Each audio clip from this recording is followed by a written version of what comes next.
Assalamu alaikum, dear viewers. Today we are embarking on a very special journey with you.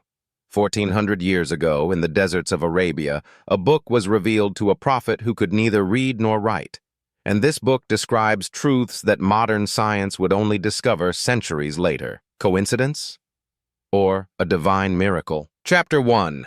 The Miracle of Embryology. Our first stop is perhaps one of the most striking scientific miracles of the Quran, the creation of man.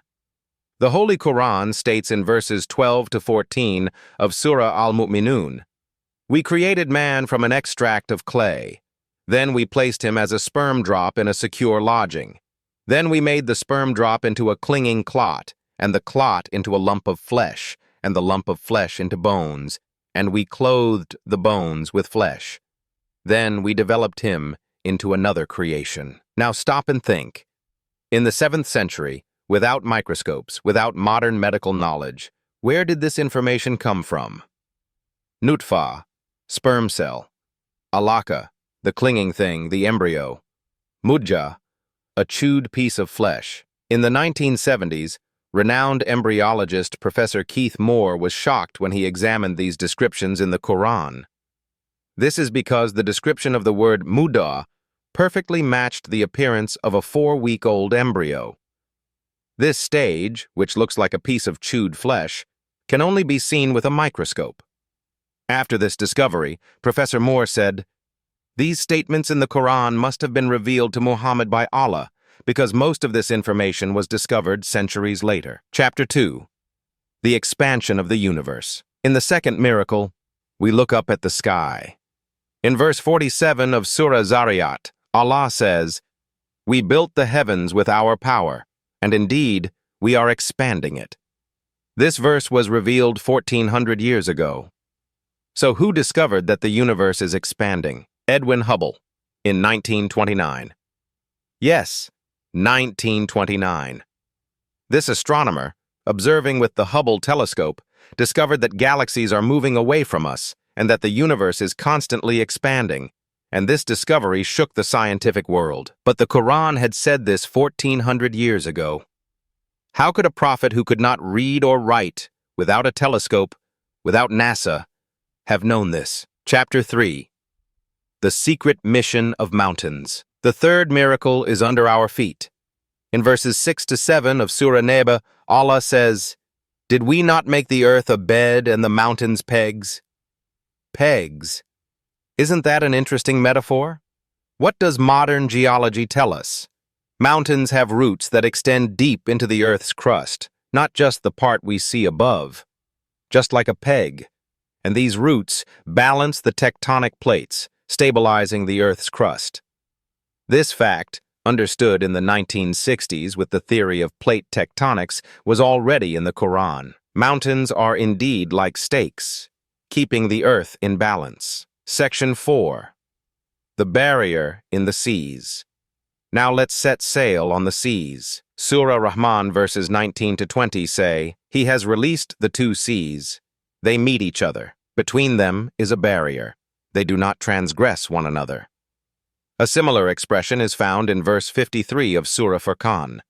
"It is He who has joined the two seas together, placing between them a barrier, an impassable boundary." For many years, these verses were not understood. The two seas meet, but they do not mix? How is that possible? Modern oceanography provided the answer. Where seas of different salinity, density, and temperature meet, an invisible barrier forms.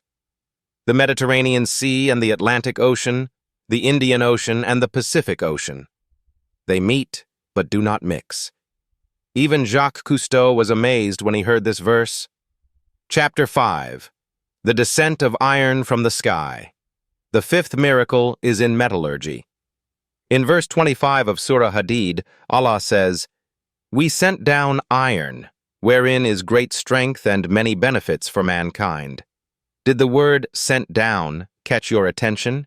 It does not say, "We created iron." It says, "We sent down iron."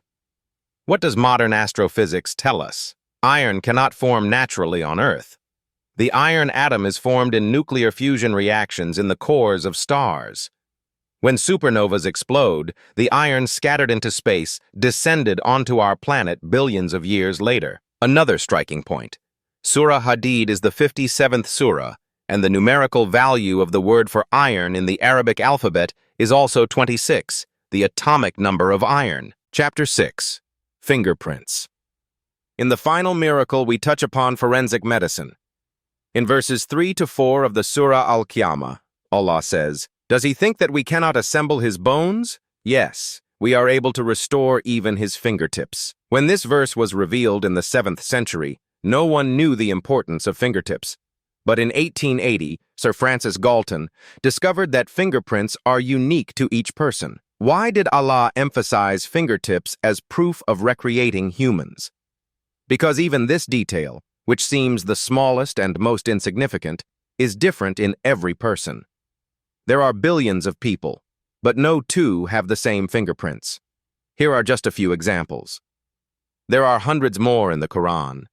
Ocean waves, cloud formation, honeybee navigation, the retina of the eye, the layers of the atmosphere. How could this information have come to a person 1,400 years ago in the desert without any scientific instruments, who could not read or write? The answer is clear. This book is from Allah, the creator of all things. The Quran is not just a history book, nor is it just a guide to morality. It is a universal miracle sent to us by the Creator. It is a living miracle that reveals new truths in every age and every generation.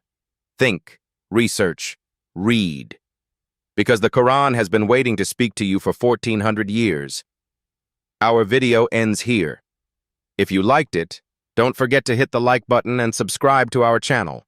You can also share other miracles you know in the comments. Assalamu alaikum wa rahmatullahi wa barakatuhu.